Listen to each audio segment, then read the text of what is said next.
Hi hello ನಮಸ್ಕಾರ. ನಿಮ್ಮಿಂದ ನಿಮಗಾಗಿ ನಿಮಗೋಸ್ಕರ ಸದಾ ನಿಮ್ಮೊಂದಿಗೆ ನಾನು ನಿಮ್ಮ Rahul. Welcome back to DBS digital Bharat ಸೇವಾಗೆ ಪ್ರತಿಯೊಬ್ಬರಿಗೂ ಸ್ವಾಗತ ಸುಸ್ವಾಗತ. ಪ್ರತಿ ಒಂದು ಸಂಚಿಕೆಯಲ್ಲಿ ಒಂದಲ್ಲ ಒಂದು ತಿಳಿಯೋದಕ್ಕೋಸ್ಕರ ಅಂತಲೇ ನಾನು ನಿಮ್ಮ ಮುಂದೆ ತೊಗೊಂಬರ್ತೀನಿ. ಏನಾದರೂ ಡೌಟ್ಸ್ ಇತ್ತು ಅಂದರೆ ದಯವಿಟ್ಟು ಕಾಮೆಂಟ್ ಸೆಕ್ಷನಲ್ಲಿ ಹಾಕಿ.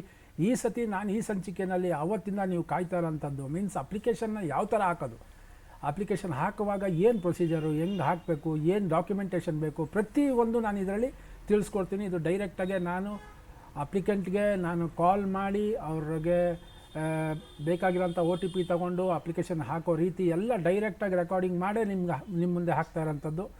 ದಯವಿಟ್ಟು ನಿಮ್ಮ ಪ್ರೋತ್ಸಾಹಕ್ಕೆ ನಾನು ಯಾವತ್ತೂ ಚಿರಋಣಿ. ನೀವು ಪ್ರೋತ್ಸಾಹ ಕೊಡೋದು ಎರಡೇ ರೀತಿಯಲ್ಲಿ, ಒಂದು ಸಬ್ಸ್ಕ್ರೈಬ್ ಮಾಡ್ಕೊಳ್ಳಿ, ಇನ್ನೊಂದು ಶೇರ್ ಮಾಡಿ. ಆಮೇಲೆ ನಿಮಗೆ ನಾನು ದಯವಿಟ್ಟು ಲೈಕ್ ಬಟನ್.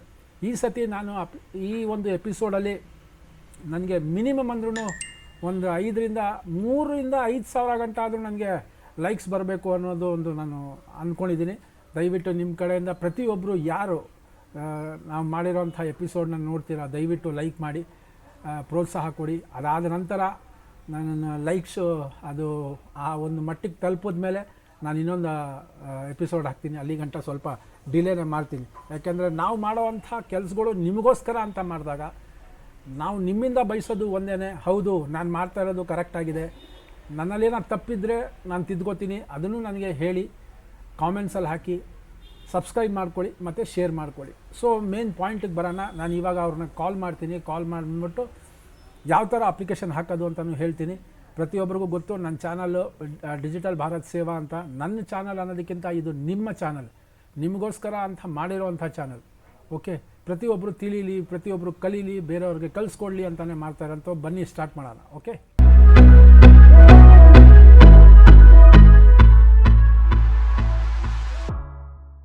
ಫಸ್ಟ್ ನೋಡಿ, ಈ ಒಂದು ವೆಬ್ಸೈಟ್ಗೆ ಹೋಗಬೇಕು. ashraya-karnataka.gov.in ನೋಡಿ, ಇದು ಈ ವೆಬ್ಸೈಟ್ಗೆ ಹೋದ ನಂತರ ನಾನು ಸತಿನೂ ಹೇಳಿದ್ದೆ, ನ್ಯೂ ರಿಜಿಸ್ಟ್ರೇಷನ್ ಪ್ರಾಸೆಸ್ ಅಂತ ಇದೆ, ಇಲ್ಲಿ ಆನ್ಲೈನ್ ಅಪ್ಲಿಕೇಶನ್ ಅಂತ ಇದೆ. ಆನ್ಲೈನ್ ಅಪ್ಲಿಕೇಶನಲ್ಲಿ ಕೆಳಗಡೆ ಡೌನ್ಲೋಡ್ ಅಕ್ನಾಲಜ್ಮೆಂಟ್ ಅಂತ ಇದೆ, ಡೌನ್ಲೋಡ್ ಟೆಂಪ್ರವರಿ ಸ್ಯಾಂಕ್ಷನ್ ಲೆಟರ್ ಅಂತ ಇದೆ. ಇದೆಲ್ಲ ಆಮೇಲೆ ನೋಡೋಣ. ಒಂದೊಂದೇ ಸಂಚಿಕೆಯಲ್ಲಿ ನಾನು ಒಂದೊಂದೇ ಹೇಳ್ತಾ ಹೋಗ್ತೀನಿ, ನೀವು ಕನ್ಫ್ಯೂಸ್ ಮಾಡ್ಕೊಳ್ಳೋದು ಬೇಡ. ಈ ಸತಿ ಈ ಸಂಚಿಕೆಯಲ್ಲಿ ನಾನು ಅಪ್ಲಿಕೇಶನ್ ಯಾವ ಥರ ಹಾಕೋದು ಅಂತ ಹೇಳ್ಕೊಡ್ತೀನಿ. ಫಸ್ಟು ಆನ್ಲೈನ್ ಅಪ್ಲಿಕೇಶನ್ ಅನ್ನೋದನ್ನು ನೋಡಿ, ಈ ಆನ್ಲೈನ್ ಅಪ್ಲಿಕೇಶನ್ ಅನ್ನೋದನ್ನು ಏನಿದೆ ಅದನ್ನು ಕ್ಲಿಕ್ ಮಾಡ್ಕೊಳ್ಳೋಣ. ಕ್ಲಿಕ್ ಮಾಡಿದ ನಂತರ ಈ ಥರ ಬರುತ್ತೆ. ಇಲ್ಲಿ ಇಂಗ್ಲೀಷ್ ಟ್ರಾನ್ಸ್ಲೇಟ್ ಅಂತ ಇದೆ, ನಾನು ಟ್ರಾನ್ಸ್ಲೇಟ್ ಅಂತ ಕೊಡ್ತೀನಿ. ಇದು ನೋಡಿ ಇಂಗ್ಲೀಷಲ್ಲಿ ಬಂತು. ನೋಡಿ, ಇದು ನಿಮಗೆ ಸಿಂಪಲ್ ಮತ್ತು ಈಸಿನೂ ಇರುತ್ತೆ, ನಿಮಗೆ ಗೊತ್ತಾಗುತ್ತೆ. ಕೆಲವ್ರಿಗೆ ಗೊತ್ತಾಗಲಿಲ್ಲ ಅಂತಂದರೆ ಕೇಳಿ, ಬೇಕಾದ್ರೆ ಕಾಮೆಂಟ್ಸಲ್ಲಿ ನಾನು ಹಾಕ್ತೀನಿ. Rajiv Gandhi housing corporation limited and enterprises of government of Karnataka, chief minister multi storage Bangalore housing scheme 1 BHK ಇದು ವೆಬ್ ಪೇಜ್. ಓಕೆ, ಇದು 1 BHK, ಇದು 2 BHK ಅದಲ್ಲ. ಸೊ ಇಲ್ಲಿ ನೋಡಿ, ಮೊದಲನೇದೇನಿದೆ ಅಪ್ಲೈ ಅಂತ ಇದೆ. ನೋಡಿ ಇಲ್ಲಿ ಅಪ್ಲೈ ಅಂತ ಇದೆ. ಎರಡನೇದು ಡೀಟೇಲ್ಸ್ ಆಫ್ ಪ್ರಾಜೆಕ್ಟ್ ಲೊಕೇಶನ್ ಅಂತ ಇದೆ. ಮೂರನೇದು ಬಂದು ನಿಮಗೆ ಅವೈಲೇಬಲ್ ಫ್ಲ್ಯಾಟ್ ಇನ್ಫಾರ್ಮೇಷನ್. ನಾಲ್ಕನೇದು ಬಂದು ಫ್ಲ್ಯಾಟ್ ಬುಕ್ಕಿಂಗ್. ನಾನು ಒಂದೊಂದೇ ಸಂಚಿಕೆಯಲ್ಲಿ ಒಂದೊಂದೇ ಹೇಳ್ತಾ ಹೋಗ್ತೀನಿ. ಇವಾಗ ಅಟ್ ಪ್ರೆಸೆಂಟು ಅವ್ರದ್ದು ಅಪ್ಲಿಕೇಶನ್ ಹೆಂಗೆ ಹಾಕೋದು ನೋಡಿ. ಕೆಳಗಡೆ ಫಾರ್ ಪಬ್ಲಿಕ್ ಅಂತ ಇದೆ. ನೋಡಿ, ಇಲ್ಲಿ ಕೆಳಗಡೆ ಫಾರ್ ಪಬ್ಲಿಕ್ ಲೋಕಲ್ ಏರಿಯಾ ಅಂತ ಇದೆ. ಫಾರ್ ಪಬ್ಲಿಕ್ ಮೇಲೆ ಕ್ಲಿಕ್ ಮಾಡಬೇಕು. ಕ್ಲಿಕ್ ಮಾಡಿದ ನಂತರ ಇಲ್ಲಿ ತಿರ್ಗಾ ಇಂಗ್ಲೀಷ್ ಟ್ರಾನ್ಸ್ಲೇಟ್ ಅಂತ ಬರುತ್ತೆ. ನಾನು ಇಂಗ್ಲೀಷ್ನಲ್ಲಿ ಹಾಕ್ತೀನಿ, ನೋಡ್ಕೊಳ್ಳಿ. ನೋಡಿ, ಇದು ಇಂಗ್ಲೀಷಲ್ಲೇ ಪೂರ್ತಿ ಬಂದ್ಬಿಡುತ್ತೆ. Schedule C beneficiary concern form ಏನಂತ ಅಂದರೆ, ನಾನು ಮನಸಾರ ಒಪ್ಪಿ ನನ್ನ ಆಧಾರ್ ಕಾರ್ಡ್ನ ಕನ್ಸೆಂಟ್ ಹಾಕ್ಕೊಳ್ತೀನಿ ಅಂತ ಇದ್ರದ್ದು ಪೂರ್ತಿ ಒಂದು ಸಾರಾಂಶ. ಆಯಿತಾ? ಇದರಲ್ಲಿ ಫಸ್ಟು ಅವ್ರದ್ದು ಆಧಾರ್ ಕಾರ್ಡ್ ನಂಬರ್ ಹಾಕೋಣ. ನಂಬರ್ ಹಾಕಿ ಇದು ಮಾಡ್ಕೊಬೇಕು. ಇದನ್ನು ಸ್ವಲ್ಪ ಚಿಕ್ಕದು ಮಾಡ್ತೀನಿ. ಅವ್ರದ್ದು ಏನು ಫಾರ್ಮೇಟ್ ಇದೆ, ಅವ್ರದ್ದು ಏನು ಡಾಕ್ಯುಮೆಂಟೇಷನ್ ಇದೆ ಅವ್ರು ಹಾಕಿದ್ದಾರೆ. ಆ ಅಪ್ಲಿಕೇಶನ್ನ ನೋಡಿಕೊಂಡು ನಾನೀಗ ಆಧಾರ್ನ ತುಂಬಿಸ್ತೀನಿ. ತುಂಬಿಸಿದ ನಂತರ ಅವ್ರಿಗೆ OTP ಹೋಗುತ್ತೆ. ಓಕೆ, OTP ಹೋಗುತ್ತೆ. ನಾನು ಅವ್ರಿಗೆ ಇವಾಗ ಕಾಲ್ ಮಾಡ್ತೀನಿ.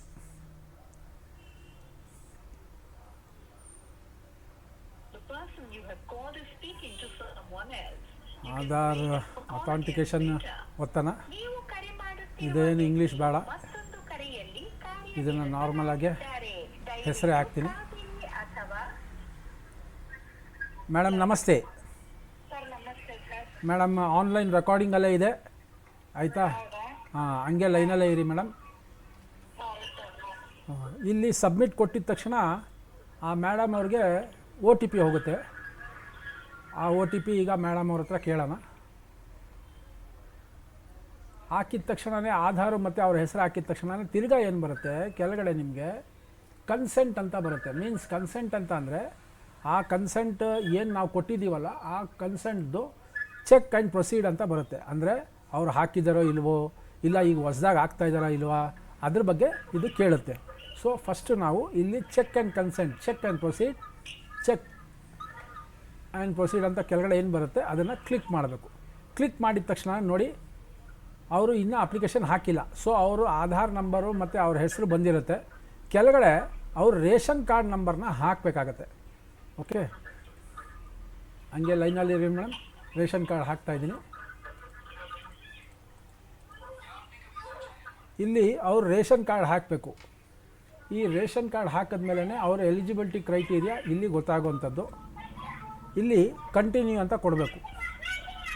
ನೋಡಿ, ಕಂಟಿನ್ಯೂ ಅಂತ ಕೊಟ್ಟಿದ ತಕ್ಷಣವೇ ಅಲ್ಲಿ ಕೆಳಗಡೆ ಅವರ ಹೆಸರು ಮತ್ತು ಅವರ ಅಣ್ಣನ ಹೆಸರು ಬಂದಿದೆ ಇಲ್ಲಿ. ಆಯಿತಾ, ನಾನು ಹೆಸರು ಹೇಳೋಕ್ಕಾಗಲ್ಲ ಇಲ್ಲಿ. ಸೊ ಅವರಿಬ್ಬರ ಹೆಸರು ಇಲ್ಲಿ ಬಂದಿದೆ. ಫ್ಯಾಮಿಲಿ ಹೆಡ್ ಬಂದು ಮೇಡಮ್ನವರು, ಮತ್ತು ಅವ್ರ ಜೊತೆ ಇನ್ನೊಬ್ರು ಇದ್ದಾರೆ, ಅವ್ರ ಅಣ್ಣ ಇದ್ದಾರೆ. ಅವ್ರ ಅಣ್ಣನೋ ಅವ್ರ ತಮ್ಮನೋ ಎಲ್ಡರ್ ಬ್ರದರ್ ಅಂತ ಇದೆ. ಸೊ ಅಣ್ಣನೇ. ಸೊ ಇವಾಗ ಹಾಕ್ತಾ ಇರೋಂಥ ಅಪ್ಲಿಕೇಶನ್ ಬಂದು ಮೇಡಮ್ ಅವ್ರ ಹೆಸರಲ್ಲಿ ಅದನ್ನು ಟಿಕ್ ಮಾಡ್ಕೊಬೇಕು. ನೋಡಿ, ಈ ಜಾಗದಲ್ಲಿ ಟಿಕ್ ಮಾಡ್ಕೋಬೇಕು. ನೋಡಿ, ಪೂರ್ತಿ ಹೆಸರು ಬರುತ್ತೆ. ಹೆಸರು ಬಂದ ಮೇಲೆ ಅವ್ರ ಆಧಾರ್ ನಂಬರ್ ಬರುತ್ತೆ, ಅವ್ರ ಹೆಸರು ಬರುತ್ತೆ, ಇದೆಲ್ಲ ಬರುತ್ತೆ. ಮ್ಯಾಚ್ ಸ್ಕೋರ್ ಅಂತ ಬರುತ್ತೆ. ಅದ್ರ ಬಗ್ಗೆ ಏನು ಯೋಚನೆ ಮಾಡಬೇಡಿ. ಬಿ ಪಿ ಎಲ್ ಕಾರ್ಡ್ ಅಂತಲೂ ತೋರಿಸುತ್ತೆ. ಅದು ಬಿ ಪಿ ಎಲ್ ಕಾರ್ಡೇ ಆಗಿರಬೇಕು. ನೋಡಿ, ಇಲ್ಲಿ ಬಿ ಪಿ ಎಲ್ ಕಾರ್ಡ್ ಅಂತ ತೋರಿಸುತ್ತೆ. ಇದನ್ನು ಸೆಲೆಕ್ಟ್ ಮಾಡ್ಕೊಬೇಕು. ಸೆಲೆಕ್ಟ್ ಮಾಡಿದ ತಕ್ಷಣವೇ ತಿರ್ಗಾ ಕೆಳಗಡೆ ಮೇಡಮ್ ನಿಮ್ಮ ಕಡೆಯಿಂದ ಮ್ಯೂಟ್ ಮಾಡ್ಕೊಳ್ಳಿ. ನೀವು ನಾನೇನಾದರೂ ಪ್ರಶ್ನೆ ಕೇಳಿದ್ರೆ ಮಾತ್ರ ಉತ್ತರ ಕೊಡಿ ಮೇಡಮ್, ಇಲ್ಲಾಂದರೆ ನಿಮ್ಮ ಕಡೆಯಿಂದ ನನಗೆ ಡಿಸ್ಟರ್ಬೆನ್ಸ್ ಆಗುತ್ತೆ. ಅಸೆಂಬ್ಲಿ ಕಾನ್ಸ್ಟಿಟ್ಯೂನ್ಸಿ ಆ್ಯಂಡ್ ಅಸೆಂಬ್ಲಿ ಇದು ಕೇಳುತ್ತೆ. ಅಸೆಂಬ್ಲಿ ಕಾನ್ಸ್ಟಿಟ್ಯೂನ್ಸಿ ಯಾವುದು ಅಂತ ಕೇಳುತ್ತೆ. ಮೇಡಮ್ ನಿಮ್ಮದು ಯಾವುದು ಮೇಡಮ್ ನೀವಿರೋ ಜಾಗ? ಮೇಡಮ್ ನಿಮ್ಮದು ಅಸೆಂಬ್ಲಿ ಕಾನ್ಸ್ಟಿಟ್ಯೂನ್ಸಿ ಯಾವುದು ಮೇಡಮ್ ನಿಮ್ಮದು? ಇಲ್ಲಿ ದಾಸರಳ್ಳಿ ಅಂತಲೇ ಇದೆ. ದಾಸರಳ್ಳಿಗೆ ಹಾಕ್ತೀನಿ. ಅಲ್ಲಿ ಅದ್ರ ಪಕ್ಕದಲ್ಲಿ ರೂರಲ್ ಮತ್ತು ಸಿಟಿ ಅಂತ ಇರುತ್ತೆ. ಸಿಟಿನ ಸೆಲೆಕ್ಟ್ ಮಾಡಬೇಕು. ಈಗ ಪ್ರೆಸೆಂಟ್ ಅಡ್ರೆಸ್ ನೋಡಿ, ಕರೆಂಟ್ ಅಡ್ರೆಸ್ ಮತ್ತು ಪ್ರೆಸೆಂಟ್ ಅಡ್ರೆಸ್ ಅಂತ ಬರುತ್ತೆ. ಇಲ್ಲಿ ದಾಸರಳ್ಳಿ ಅಂತ ಹಾಕ್ಕೊಂಡು ಅವ್ರದ್ದು ಪ್ರೆಸೆಂಟ್ ಅಡ್ರೆಸ್ ಏನಿದೆ ಆ ಅಡ್ರೆಸ್ನ ನಾವು ತುಂಬ್ಕೊಬೇಕು. ಅಂದರೆ ಆಧಾರಲ್ಲಿ ಏನು ಅಡ್ರೆಸ್ ಇದೆ ಅದೇ ಅಡ್ರೆಸ್ನ ನಾವು ಹಾಕ್ಕೊಬೇಕು. ಅಮ್ಮ, ಆಧಾರಲ್ಲಿರೋ ಅಡ್ರೆಸ್ ಕರೆಕ್ಟಾಗಿದೆ ಅಲ್ಲಮ್ಮ?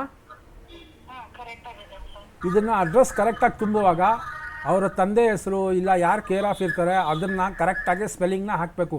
ಯಾಕೆಂದರೆ ಇದರಲ್ಲಿ ಏನಾದರೂ ತಪ್ಪಾದರೆ ಅದು ನಿಮಗೆ ಕೊಡೋವಂಥ ಒಂದು ಇದರಲ್ಲಿ ಅವರ ತಂದೆ ಹೆಸರು ಇಲ್ಲ ಅಣ್ಣ ಹೆಸರು ಇಲ್ಲ ಯಾರು ಕೇರ್ ಆಫರ್ ಅಂತ ಇರುತ್ತೋ ಅದನ್ನು ನಾವು ಕರೆಕ್ಟಾಗಿ ಹಾಕಬೇಕು. ಯಾಕೆಂತ ಅಂದರೆ ನಾಳೆ ದಿವಸ ಅಪ್ರೂವಲ್ ಲೆಟ್ರ್ ಬಂದಾಗ ಅಲ್ಲೇನಾದರೂ ನೀವು ತಪ್ಪು ಮಾಡಿದ್ರೆ ಅದನ್ನು ತಿರ್ಗಾ ನೀವು ತಿದ್ದುಪಡಿ ಮಾಡಬೇಕಾಗತ್ತೆ. ಸೊ ಹಾಕುವಾಗ ಡಾಟರ್ ಆಫ್ ಈಶ್ವರಪ್ಪ ಅಂತ ಇದೆ ಅವ್ರ ತಂದೆ ಹೆಸರು. ಅವ್ರ ಹೆಸರು ಹೇಳೋಕ್ಕಾಗಲ್ಲ, ಅವ್ರ ತಂದೆ ಹೆಸರು ಐತಿಲ್ಲಿ. ಸೊ ಆ ಈಶ್ವರಪ್ಪ ಅನ್ನೋದನ್ನು ಹೆಸರು ಸ್ಪೆಲ್ಲಿಂಗ್ ಕರೆಕ್ಟಾಗಿ ಹಾಕ್ಕೊಳ್ಳಿ. ಆಯಿತಾ? ಹಂಗೆ ಇರಿಮ್ಮ. ಇದು ಡೈರೆಕ್ಟ್ ದಾಸರಳ್ಳಿನೇ ಬರುತ್ತೆ. ಬ್ಯಾಂಗ್ಳೂರು ನಾರ್ತ್ ಇದು ದಾಸರಳ್ಳಿ ಅಂತ ಆಯ್ತಮ್ಮ. ಈಗ ವಾರ್ಡ್ ನಂಬರ್ ಯಾವುದಮ್ಮ ನಿಮ್ಮದು? ಹೌದಮ್ಮ, ಇಲ್ಲಿ 39 ಅಂತ ಹೇಳಿದ್ರು ಅವರು. ನೋಡಿ, ವಾರ್ಡ್ ನಂಬರ್ 39 ಬಂತು ಇಲ್ಲಿ. ಅದಾದಮೇಲೆ ಕಂಟಿನ್ಯೂ ಕೊಡಬೇಕು. ಇದನ್ನು ಕಂಟಿನ್ಯೂ ಕೊಡಬೇಕು. ಕಂಟಿನ್ಯೂ ಕೊಟ್ಟ ನಂತರ ಅಪ್ಲಿಕೆಂಟ್ ಇನ್ಫಾರ್ಮೇಷನ್ ಅಂತ ಬರುತ್ತೆ. ಅವ್ರ ಹೆಸರು, ಅವ್ರ ಹಸ್ಬೆಂಡ್ ಹೆಸರು ಇಲ್ಲ ಫಾದರ್ ಹೆಸರು. ಗಂಡ ಹಾಕಿದರೆ ಹೆಂಡತಿ ಹೆಸರು ಬರಬೇಕು, ಹೆಂಡತಿ ಹಾಕಿದರೆ ಗಂಡನ ಹೆಸರು ಬರಬೇಕು. ಇಲ್ಲಿ ಸೆಲೆಕ್ಟ್ ಜೆಂಡರ್, ಇಲ್ಲಿ ಮೇಡಮ್ನವ್ರು ಹಾಕ್ತಾ ಇರೋದು. ಸೊ ಅವ್ರದ್ದು ಫೀಮೇಲ್ ಅಂತ ಇಲ್ಲಿ ಹಾಕ್ತೀನಿ. ಅದಾದ ನಂತರ ಅವರು ಡೇಟ್ ಆಫ್ ಬರ್ತು, ಆಧಾರಲ್ಲಿ ಏನಿದೆ ಡೇಟ್ ಆಫ್ ಬರ್ತ್ ಅದನ್ನೇ ಹಾಕಬೇಕು. ಪ್ಯಾನ್ ಕಾರ್ಡಲ್ಲಿರೋದನ್ನ ಹಾಕ್ಬೇಡಿ. ಆಯಿತು ಅಮ್ಮ, ಮದುವೆ ಆಗಿದೆಯಾ ತಾಯಿ? ಅನ್ಮ್ಯಾರಿಡ್. ಓಕೆ ಅಮ್ಮ. ತಂದೆ ಹೆಸರು ಈಶ್ವರಪ್ಪ ಅಲ್ಲೇನಮ್ಮ? ಆಧಾರಲ್ಲಿ ಏನು ಮೊಬೈಲ್ ನಂಬರ್ ಇದೆ ದಯವಿಟ್ಟು ಅದನ್ನೇ ಹಾಕಿ, ಬೇರೆ ಏನೂ ಹಾಕಕ್ಕೆ ಹೋಗಬೇಡಿ. ನನ್ನ ಹತ್ರ ಬೇರೆ ನಂಬರ್ ಇದೆ ಅದನ್ನು ಹಾಕಿ ಅವರು ಇವರು ಅಂತ ಹೇಳ್ತಾರೆ. ದಯವಿಟ್ಟು ಅದನ್ನೆಲ್ಲ ಹಾಕಕ್ಕೆ ಹೋಗಬೇಡಿ. ಆಧಾರಲ್ಲಿ ಏನು ನಂಬರ್ ಇದೆ ದಯವಿಟ್ಟು ಅದನ್ನೇ ಹಾಕಬೇಕು. ಅವರ ವೋಟರ್ ಐ ಡಿ ನಂಬರ್ ಹಾಕಬೇಕು.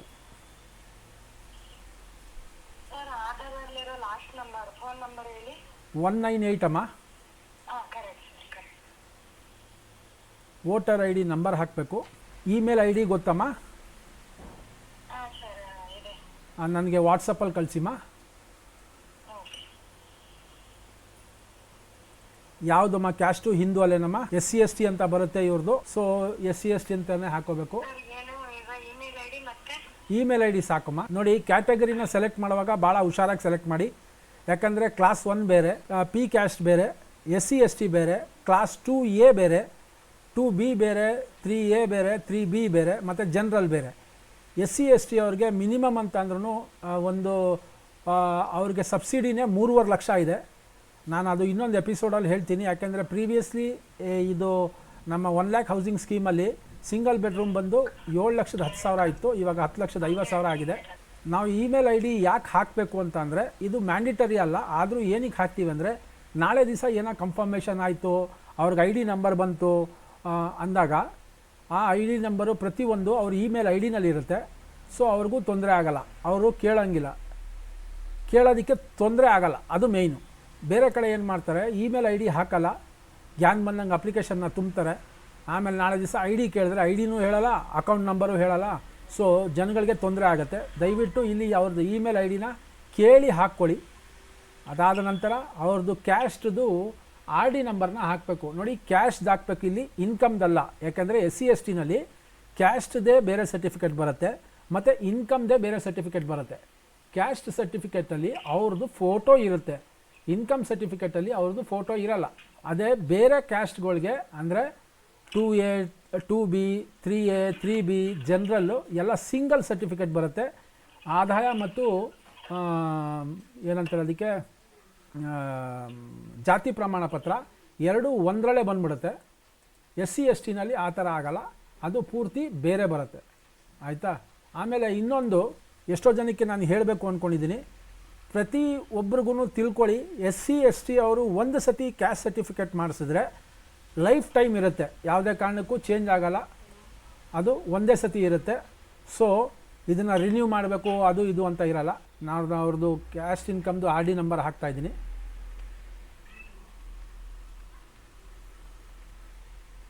ಆಮೇಲೆ ಈ ಜಾಗದಲ್ಲಿ ಕಂಟಿನ್ಯೂ ಕೊಡಬೇಕು. ನೋಡಿ ಮೇಲ್ಗಡೆ ಒಂದು income should be less than 3 lakhs, ಆದಾಯ ಮಿತಿ ರು 3 ಲಕ್ಷಕ್ಕಿಂತ ಕಡಿಮೆ ಇರತಕ್ಕದ್ದು ಅಂತ ಬರುತ್ತೆ. ಇದು ಸ್ಟಾರ್ಟಿಂಗ್ ಬಂದು ಕ್ಯಾಸ್ಟ್ ಸರ್ಟಿಫಿಕೇಟು. ಆಮೇಲೆ ನೀವು ಫಸ್ಟೇ ಇನ್ಕಮ್ ಸರ್ಟಿಫಿಕೇಟ್ ಹಾಕಕ್ಕೆ ಹೋಗಬೇಡಿ. ಫಸ್ಟ್ ಒನ್ ಬಂದು ಕ್ಯಾಸ್ಟ್ ಸರ್ಟಿಫಿಕೇಟ್ ಇಲ್ಲೇ ಬರೆದಿರುತ್ತೆ, ಎಂಟರ್ ಕ್ಯಾಸ್ಟ್ ಸರ್ಟಿಫಿಕೇಟ್ ಅಂತ ಬರೆದಿರ್ತದೆ. ಕ್ಯಾಸ್ಟ್ ಸರ್ಟಿಫಿಕೇಟ್ನ ಹಾಕಿ. ಸೆಕೆಂಡ್ ಬಂದು ಎಂಟರ್ ಇನ್ಕಮ್ ಸರ್ಟಿಫಿಕೇಟ್ ಅಂತ ಬರುತ್ತೆ, ಆ ಇನ್ಕಮ್ ಸರ್ಟಿಫಿಕೇಟ್ನ ನೀವು ಹಾಕೋಬೇಕು.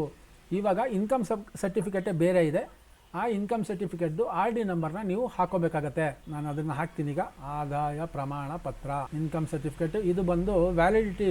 ಇನ್ಕಮ್ ಸರ್ಟಿಫಿಕೇಟ್ ಬಂದು ಅವ್ರು SC ಆಗಿರಲಿ ST ಆಗಿರಲಿ ಯಾರೇ ಆಗಿರಲಿ, ಇನ್ಕಮ್ ಸರ್ಟಿಫಿಕೇಟ್ ಮಾತ್ರ ಬರೀ 5 ವರ್ಷ ಬರೋದು. ಸೊ 5 ವರ್ಷ ಆದಮೇಲೆ ಅವರು ರಿನ್ಯೂ ಮಾಡಬೇಕಾಗತ್ತೆ. ರಿನ್ಯೂ ಮಾಡೋದು ಅಂತ ಅಂದರೆ ಅದೇ ಸರ್ಟಿಫಿಕೇಟ್ನ ರಿನ್ಯೂ ಮಾಡಲ್ಲ, ಹೊಸದಾಗೆ ನೀವು ಅಪ್ಲಿಕೇಶನ್ನ ಹಾಕ್ಕೊಂಡು ತಿರ್ಗಾ ಅದನ್ನು ನೀವು ಅಪ್ಲಿಕೇಶನ್ ಕೊಟ್ಟರೆ ಆವಾಗ ನಿಮ್ಮದು ಅಪ್ಲಿಕೇಶನ್ನು ರಿನ್ಯೂ ಆಗುತ್ತೆ. ರಿನ್ಯೂ ಅಂದರೆ ಹೊಸದಾಗಿ ಬರುತ್ತೆ. RD ನಂಬರ್ ಹಾಕಿದ್ಮೇಲೆ ಒಂದು ಸತಿ ಕರೆಕ್ಟಾಗಿ ಚೆಕ್ ಮಾಡ್ಕೊಳ್ಳಿ, ಆಯಿತಾ? ಕಂಟಿನ್ಯೂ ಕೊಡಿ. ಇಲ್ಲಿ ಅರ್ಬನ್ ಸೆಲೆಕ್ಟ್ ಮಾಡಿದ್ದೀನಿ ನಾನು. ಕಂಟಿನ್ಯೂ ಕೊಟ್ಟಿದ ತಕ್ಷಣ ನೋಡಿ, ಇದಾಗಿದ ನಂತರ ಕೆಳಗಡೆ ಕ್ಯಾಟಗರಿ ಅಂತ ಬರುತ್ತೆ. ಕ್ಯಾಟಗರಿನಲ್ಲಿ ನೋಡಿ, ಇಲ್ಲಿ ಏನಾಗುತ್ತೆ ಅಂದರೆ ex service man, ವಿಡೋವರ್, senior citizen, physically handicapped, applicant with handicapped kid, ಮತ್ತು ಮೈತ್ರಿ ಮತ್ತು ಮಾನಸ್ವಿನಿ ಆ್ಯಂಡ್ ಅದರ್ಸ್ ಅಂತ ಬರುತ್ತೆ. ಇಲ್ಲಿ ಯಾವುದು ಸೆಲೆಕ್ಟ್ ಮಾಡಬೇಡಿ. ಯಾಕೆ ಅಂತಂದರೆ ನೀವು ಎಕ್ಸ್ ಸರ್ವಿಸ್ ಮ್ಯಾನ್ ಆದರೆ ಮಾಡಿ, ವಿಡೋ ಆಗಿದ್ರೆ ಮಾಡಿ, ವಿಡೋವರ್ ಆಗಿದ್ರೆ ಮಾಡಿ, ಸೀನಿಯರ್ ಸಿಟಿಸನ್ ಇವ್ರಿಗೆಲ್ಲ ಸ್ಪೆಷಲಾಗಿ ಅವ್ರಿಗೆ ಅಂತ ಆದ್ಯತೆ ಇದೆ, ಪ್ಲಸ್ ಅವ್ರಿಗೆ ಸಬ್ಸಿಡಿನೇ ಬೇರೆ ಇದೆ. ಇಲ್ಲಿ ಅದರ್ಸ್ ಅಂತ ಕೊಡಿ. ಅದರ್ಸ್ ಅಂತ ಕೊಟ್ಬಿಟ್ಟು ಈಗ ಡೊಮೆಸೈಲ್ ಸರ್ಟಿಫಿಕೇಟ್ನ ನೀವು ಹಾಕಬೇಕು. ಡೊಮೆಸೈಲ್ ಸರ್ಟಿಫಿಕೇಟ್ ಅಂದರೆ ಕನ್ನಡದಲ್ಲಿ ವಾಸವಿ ದೃಢೀಕರಣ ಪತ್ರ ಅಂತ ಹೇಳ್ತೀವಿ ನಾವು, ಆಯಿತಾ? ಅಂದರೆ ಸಹಜವಾಗಿ ಬ್ಯಾಂಗ್ಳೂರಲ್ಲಿ 5 ವರ್ಷ ಇರಬೇಕಾಗಿರೋಂಥದ್ದು, ಬಟ್ ಮೇಡಮ್ ಅವ್ರದ್ದು ಇಲ್ಲಿ 4 ವರ್ಷ ಅಂತ ಇದೆ. ಹಾಕಿ ನೋಡೋಣ ಏನು ಬರುತ್ತೆ ಅಂತ. ಇಲ್ಲಿ ಅವರು 5 ವರ್ಷಕ್ಕಿಂತ ಜಾಸ್ತಿ ಇದ್ದಾರೆ, ಮೋರ್ ದ್ಯಾನ್ 5 years ಇದ್ದಾರೆ. ನಾನು ನೋಡಿದೆ ಮೇಡಮ್, ನಿಮ್ಮದು ವಾಸವಿ ದೃಢೀಕರಣ ಪತ್ರದಲ್ಲಿ 4 years ಅಂತ ಕೊಟ್ಟಿದೆ. ಹೌದು ಸರ್, ನಾನು ವಾಸ ಮಾಡೋಕ್ಕೆ ನಮ್ಮ ಅಪ್ಪ ಬಂದು 50 ವರ್ಷ, ನಾನು ಬಂದು 30 ವರ್ಷ. ಅದೇನಾಗುತ್ತೆ ಅಂದರೆ ಕೆಲವಾರು ರೂಲ್ಸ್ ಆ್ಯಂಡ್ ರೆಗ್ಯುಲೇಷನ್ಸ್ ಇದೆಯಮ್ಮ. ನೀವು ಎಷ್ಟೇ ವರ್ಷ ಇರಲಿ, ಯಾವುದೇ ಆಗಿದ್ರೂ ಪೇಪರ್ ಮೇಲೆ ಇರಬೇಕು, ಮೀನ್ಸ್ ಸರ್ಟಿಫಿಕೇಟಲ್ಲಿ ಇರಬೇಕಮ್ಮ. ನೀವು ಓದಿದ್ದೀರಾ ಅನ್ನೋದಕ್ಕೆ ಏನು ಗ್ಯಾರಂಟಿ? ನಿಮ್ಮ ಮಾರ್ಕ್ಸ್ ಕಾರ್ಡ್ ಗ್ಯಾರಂಟಿ ಅಲ್ವಾ? ನಿಮ್ಮ ಮಾರ್ಕ್ಸ್ ಕಾರ್ಡೇ ನಿಮ್ಮ ಹತ್ರ ಇಲ್ಲ ಅಂತ ಅಂದರೆ ನಾನು ಡಬಲ್ ಡಿಗ್ರಿ ಮಾಡಿದ್ದೀನಿ ಅಂದ್ರೂ ಏನು ಪ್ರಯೋಜನ ಇಲ್ಲ ಅಲ್ವಾ? ಹಂಗೇನೆ ವೋಟ್ರ್ ಐ ಡಿ ಲೆಕ್ಕ ಬರಲ್ಲಮ್ಮ. ವಾಸವಿ ದೃಢೀಕರಣ ಪತ್ರ ಅನ್ನೋದು ಅದಕ್ಕೋಸ್ಕರ ಅಂತಲೇ ಮಾಡೋದು. ನೋಡಿ, ವೋಟ್ರ್ ಐ ಡಿ ನಿಮಗೆ ಗೊತ್ತಿದೆ ಏನಾಗಿದೆ ಅಂತ. ಕೆಲವರು ಬಂದೇ ಇಲ್ಲಿ 1 ವರ್ಷ 2 ವರ್ಷ ಆಗಿರಲ್ಲ, ಅದು ಏನೇನೋ ಮಾಡಿಸಿರ್ತಾರೆ. ಅದು ಬೇಡ, ಅದು ನಾವು ಅದು ಮಾತಾಡೋದು. ನೋಡಿ ಇಲ್ಲಿ ನೋಡೋಣ, ಎಂಟರ್ ರೆಸಿಡೆನ್ಷಿಯಲ್ ಸರ್ಟಿಫಿಕೇಟ್ ಹಾಕಿದ್ದೀನಿ, ಕಂಟಿನ್ಯೂ ಕೊಟ್ಟೆ. ನೋಡಿ, should be A resident of Bangalore for more than 5 years. Should be A resident of Bangalore for more than 5 years. 5 ವರ್ಷಗಳಿಗಿಂತ ಹೆಚ್ಚು ಕಾಲ ಬ್ಯಾಂಗ್ಳೂರಿನ ನಿವಾಸಿ ಆಗಿರಬೇಕು ಅಂತ ಬರುತ್ತೆ. ಅದು ಹಾಕಿದ ತಕ್ಷಣವೇ ಈ ಥರ ಬಂದ್ಬಿಡುತ್ತೆ. ನೋಡಿ, ಮೇಡಮ್ನವ್ರದ್ದು ಎಲ್ಲ ಕರೆಕ್ಟಾಗಿದೆ. ಇದೊಂದು ಲೈನಲ್ಲಿದ್ದೀರಾ ಮೇಡಮ್, ನೀವು ದಯವಿಟ್ಟು ನಿಮ್ಮ ಒಂದು ರೆಸಿಡೆನ್ಷಿಯಲ್ ಸರ್ಟಿಫಿಕೇಟ್ ಇದನ್ನು ಅದೊಂದು ರೆಡಿ ಮಾಡಿಸಿಮ್ಮ. 5 ವರ್ಷದ ಮೇಲಿರಬೇಕು. ನೀವು ಬಂದು 50 ವರ್ಷ ಆಗಿದೆ, ಅಲ್ಲಿ ಹೋಗ್ಬಿಟ್ಟು ಅಪ್ಲಿಕೇಶನ್ ಹಾಕಿ ನೀವು ರೆಸಿಡೆನ್ಷಿಯಲ್ ಸರ್ಟಿಫಿಕೇಟ್ ಒಂದು ಕೆಲಸ ಮಾಡ್ತೀವಿ, ನಾವೇ ರೆಸಿಡೆನ್ಷಿಯಲ್ ಸರ್ಟಿಫಿಕೇಟ್ನ ನಿಮಗೆ ಹಾಕ್ಕೊಡ್ತೀವಿ. ಈಗ ನೋಡಿ, ಈ ಒಂದು ಎಪಿಸೋಡ್ ನಾನು ಮಾಡ್ತಾ ಇರೋದು ಏನಕ್ಕೆ ಅಂತ ಅಂದರೆ, ಮೇಡಮ್ ಅವ್ರದ್ದು ನಾನು ಫಸ್ಟೇ ಎಲ್ಲ ಡಾಕ್ಯುಮೆಂಟೇಷನ್ ನೋಡಿದ್ರೂ ನಾನು ಸಹ ಕೆಲವಾರು ತೊಂದರೆಗಳು ಯಾರ್ಯಾರಿಗೆ ಹೆಂಗೆ ಬರುತ್ತೆ ಅಂತ ನಾನು ನಿಮಗೆ ಒಂದೊಂದು ಎಪಿಸೋಡಲ್ಲೂ ತೋರಿಸ್ತಾ ಇದ್ದೀನಿ. ಸಂಚಿಕೆಯಲ್ಲಿ ಇನ್ನೊಬ್ಬರು ಮೇಡಮ್ ಅವ್ರದ್ದು ಅಪ್ಲಿಕೇಶನ್ ಹಾಕಿದೆ. ಅವ್ರ ಅಪ್ಲಿಕೇಶನ್ ಫಸ್ಟೇ ಹಾಕಿದ್ದಾರೆ, ಬಟ್ ಅವ್ರಿಗೆ ಅಪ್ಲಿಕೇಶನ್ ನಂಬರ್ ಗೊತ್ತಿಲ್ಲ, ಅವ್ರ ಅಪ್ಲಿಕೇಶನ್ ಐ ಡಿ ಗೊತ್ತಿಲ್ಲ, ಅವ್ರದ್ದು ಬ್ಯಾಂಕ್ ಅಕೌಂಟ್ ನಂಬರ್ ಗೊತ್ತಿಲ್ಲ, ಅವ್ರು ದುಡ್ಡು ಕಟ್ಟೋದು ಹೆಂಗೆ ಅವ್ರಿಗೆ ತೊಂದರೆ ಅವ್ರಿಗೆ ಗೊತ್ತಿಲ್ಲ. ಸೊ ಅದನ್ನು ತಿಳ್ಕೊಳ್ಳೋದಕ್ಕೋಸ್ಕರ ಅಲ್ಲಿಗೆ ಕಟ್ ಮಾಡಿದೆ. ಸೊ ಅದಾದಮೇಲೆ ಅವ್ರು ಯಾವ ಥರ ಮಾಡ್ತಾರೆ ಅದು ಇನ್ನೊಂದು ಎಪಿಸೋಡಲ್ಲಿ ಹಾಕ್ತೀನಿ. ಈ ಎಪಿಸೋಡಲ್ಲಿ ನೋಡಿ, ಪ್ರತಿಯೊಂದು ಇವ್ರದ್ದು ಕರೆಕ್ಟಾಗಿ ಬಂದಿದೆ. ಬಟ್ ಅಟ್ ದ ಎಂಡ್ ಎಂಡಲ್ಲಿ ಡೊಮಸೈಲ್ ಸರ್ಟಿಫಿಕೇಟ್ ಅಂದರೆ ರೆಸಿಡೆನ್ಷಿಯಲ್ ಡೀಟೇಲ್ಸ್ ಅಂತ, ಅಂದರೆ ಅವರು ಇರೋವಂಥ ಸ್ಥಳದಲ್ಲಿ ಎಷ್ಟು ವರ್ಷದಿಂದ ಅವ್ರು ಇದ್ದಾರೆ ಅಂತ ಅಂದಾಗ ಅಲ್ಲಿ 2 ಆಪ್ಷನ್ ಬರುತ್ತೆ. ಒಂದು 5 ವರ್ಷ, ಇನ್ನೊಂದು 5 ವರ್ಷಕ್ಕಿಂತ ಹೆಚ್ಚು. ಸೊ ಅವರು ಸಹಜವಾಗಿ 50 ವರ್ಷದಿಂದ ಇದ್ದಾರೆ. ಅವ್ರ ತಂದೆಯವರು ಅಲ್ಲೇ ಇದ್ದಾರೆ, ಮತ್ತು ಆ ತಾಯಿನೂ ಅಲ್ಲೇ ಇದ್ದಾರೆ, ಅವ್ರ ಮಗಳು ಯಾರು ಇವಾಗ ಅಪ್ಲಿಕೇಶನ್ ಹಾಕಿಸ್ಕೊತಾ ಇದ್ದಾರೆ. ಅವ್ರು ಅಲ್ಲಿದ್ದರೂ ಸಹ ಅದು ಪೇಪರಲ್ಲಿಲ್ಲ, ಮೀನ್ಸ್ ನಿಮಗೆ ಸರ್ಟಿಫಿಕೇಟ್ ಇಲ್ಲ. ಸರ್ಟಿಫಿಕೇಟಲ್ಲಿ ಏನಂತ ಇದೆ, 4 years ಅಂತ ಇದೆ. ನಿಮಗೆ ಅದು ಅಪ್ಲಿಕೇಬಲ್ ಆಗಲ್ಲ, ಆಟೋಮೆಟಿಕ್ಕಾಗಿ ಅಲ್ಲಿಗೆ ಸ್ಟಾಪ್ ಆಗುತ್ತೆ. ಈಗ ಅಪ್ಲಿಕೇಶನ್ ಹಾಕೋದು ಹೆಂಗೆ, ರೆಸಿಡೆನ್ಷಿಯಲ್ ಸರ್ಟಿಫಿಕೇಟ್ ಹಾಕೋದು ಹೆಂಗೆ, ಅದಕ್ಕೆ ಬೇಕಾಗಿರುವಂಥ ದಾಖಲೆಗಳೇನು, ಅದಕ್ಕೆ ಏನು ಬೇಕು ದಾಖಲೆಗಳು ನಾನು ಇವಾಗಲೇ ನಿಮ್ಗೆ ಹೇಳ್ತೀನಿ. ರೆಸಿಡೆನ್ಷಿಯಲ್ ಸರ್ಟಿಫಿಕೇಟ್ಗೆ ಬೇಕಾಗಿರೋದು 2, ಒಂದು ಆಧಾರ್ ಕಾರ್ಡು, ಇನ್ನೊಂದು ರೇಷನ್ ಕಾರ್ಡು. ಇವ್ರ ರೇಷನ್ ಕಾರ್ಡು ರನ್ನಿಂಗಲ್ಲಿದೆ. ಇದು 2 ಇದ್ದರೆ ಅಪ್ಲಿಕೇಶನ್ನ ಹಾಕ್ಬೋದು. ಆ ಅಪ್ಲಿಕೇಶನ್ನು ಸಹ ಹಾಕುವಾಗ ಮೇಡಮ್ ಅವ್ರಿಗೆ ಕಾಲ್ ಮಾಡಿ ಆನ್ಲೈನಲ್ಲಿ ನಾನು ಹಾಕಿ ಅದನ್ನು ಸಹ ತೋರಿಸ್ತೀನಿ. ಆ ಅಪ್ಲಿಕೇಶನ್ ಹಾಕಿದ ನಂತರ ಅದರಿಂದ ಬರೋವಂಥ ಅಕ್ನಾಮೆಂಟು ದಯವಿಟ್ಟು ಯಾರು ಮಾಡಿರ್ತಾರೋ, ಯಾರು ಮಾಡಿಸ್ಕೊಂಡಿರ್ತಾರೋ ಅವ್ರಿಗೆ ನೀವು ವಾಟ್ಸಪ್ಪಲ್ಲಿ ಕಳಿಸ್ಬಿಡಿ. ಕಳಿಸಿದ ತಕ್ಷಣವೇ ಅವ್ರಿಗೆ ಖಚಿತ ಆಗುತ್ತೆ. ಅದಾದಮೇಲೆ ಅದನ್ನು ಫಾಲೋ ಅಪ್ ಮಾಡೋದಕ್ಕೆ ಅವ್ರಿಗೆ ಗೈಡ್ ಮಾಡಿ. ದಯವಿಟ್ಟು ಪ್ರತಿಯೊಬ್ಬರು ಪ್ರಜೆಗಳಿಗೆ ನೀವು ಏನೇ ಒಂದು ಕೆಲಸ ಮಾಡಿಕೊಡುವಾಗ ಅವ್ರಿಗೆ ಪ್ರತಿಯೊಂದು ಕೂಲಂಕುಷವಾಗಿ ಭಯ ಬೀಳಿಸ್ದೇನೆ ಅದನ್ನು ಯಾವ ಥರ ಮಾಡಬೇಕು ಅನ್ನೋದನ್ನು ಹೇಳ್ಕೊಡೋದು ನಿಮ್ಮ ಕರ್ತವ್ಯ. ಯಾರೇ ಮಾಡ್ತಾ ಇರಲಿ, ಅವ್ರದ್ದು ಅಪ್ರೂವಲ್ ಆದ ನಂತರ ಈ ಅಪ್ಲಿಕೇಶನ್ನ ನಾನು ಹಾಕಿ ಪ್ರಾಸೆಸ್ ಮಾಡಿಸ್ತೀನಿ. ಸೊ ಇಲ್ಲಿ ಗಂಟ ನೋಡಿದ್ರಿ ಇದರಿಂದ ಏನೇನು ತೊಂದರೆ ಆಗುತ್ತೆ ಅಂತ. ಇವಾಗ ಹಾಕಿರೋವಂಥದ್ದು ರೆಸಿಡೆನ್ಷಿಯಲ್ ಸರ್ಟಿಫಿಕೇಟು ಅದು ರಿಜೆಕ್ಟ್ ಆಗಿದೆ. ಅದು 5 ವರ್ಷ ಇರಬೇಕು ಮಿನಿಮಮ್. ಅದನ್ನು ಯಾವ ಥರ ಹಾಕೋದು ಏನು ಎತ್ತ ಅಂತ ಇನ್ನೊಂದು ಎಪಿಸೋಡಲ್ಲಿ ನಾನು ಮಾಡಿ ಹಾಕ್ತೀನಿ. ಡೈರೆಕ್ಟಾಗಿ ಅವ್ರದ್ದು ಅಪ್ಲಿಕೇಶನ್ ಯಾವ ಥರ ಹಾಕ್ತಾಯಿದ್ದೀನಿ, ಯಾವಾಗ ಆಗುತ್ತೆ, ಅದಕ್ಕೆ ಬೇಕಾಗಿರೋವಂಥ ದಾಖಲೆ ಏನು, ಅದಕ್ಕೆ ಬೇಕಾಗಿರೋಂಥ ದಾಖಲೆ 2, ಒಂದು ಆಧಾರ್ ಕಾರ್ಡು, ಒಂದು ರೇಷನ್ ಕಾರ್ಡು, ಅದು 2 ಇರಬೇಕು ರೆಸಿಡೆನ್ಷಿಯಲ್ ಸರ್ಟಿಫಿಕೇಟ್ ಹಾಕೋದಕ್ಕೆ. ನಾನೀಗ ಆ ಅಪ್ಲಿಕೇಶನ್ ಹಾಕುವಾಗ ಅದರದ್ದೇ ಅಂಥ ಒಂದು ಎಪಿಸೋಡ್ ಮಾಡಿ ನಿಮ್ಗೆ ಹಾಕ್ತೀನಿ. ಇಲ್ಲಿ ಗಂಟ ನೀವು ಏನು ತೊಂದರೆ ಬಂತು ಅಂತಲೂ ತಿಳ್ಕೊಂಡ್ರಿ. ದಯವಿಟ್ಟು ಈ ಒಂದು ಎಪಿಸೋಡು ನಿಮಗೆ ಹೆಲ್ಪ್ ಆಗಿದೆ ಅಂತ ನಾನು ತಿಳ್ಕೊತೀನಿ. ನಿಮ್ಮ ಪ್ರೋತ್ಸಾಹ ನನಗೆ ಬೇಕು. ಲೈಕ್ ಮಾಡಿ ಮತ್ತು ಸಬ್ಸ್ಕ್ರೈಬ್ ಮಾಡಿ. ಲೈಕ್ ಮಾಡೋದನ್ನ ಮರಿಬೇಡಿ. ನಾನು ಫಸ್ಟಿಂದನೂ ಹೇಳ್ತಾ ಇದ್ದೀನಿ, ನೀವು ಲೈಕ್ ಮಾಡಿದಷ್ಟು ನಮಗೂ ಪ್ರೋತ್ಸಾಹ ಸಿಗುತ್ತೆ. ಸಬ್ಸ್ಕ್ರೈಬ್ ಮಾಡ್ಕೊಳ್ಳಿ, ಇನ್ಫಾರ್ಮೇಷನ್ನ ಶೇರ್ ಮಾಡಿ. ಇಷ್ಟು ಹೇಳ್ತಾ ಈ ಒಂದು ಸಂಚಿಕೆನ ಮುಗಿಸ್ತೀನಿ. ಎಲ್ಲರಿಗೂ ನಮಸ್ಕಾರ.